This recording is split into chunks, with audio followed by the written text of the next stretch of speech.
he will turn over in the grave. So they played around with his name and came up with Seattle. And so that is how our city originally was started and named. But at this moment, let's change our direction to the left-hand side. We have a great view of our Seattle skyline.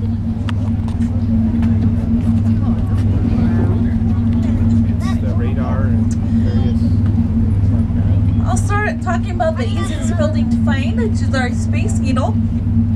The Space Needle was built in 1962 for the centerpiece of the World's Fair. And when it was designed, this is what all the buildings in the 21st century was supposed to look like.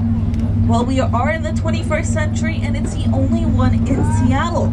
I believe so because it is 605 feet tall with only 3 working floors. My favorite floor is the second floor.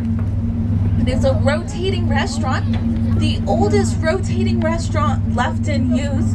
Now be careful if you are dining up in that restaurant.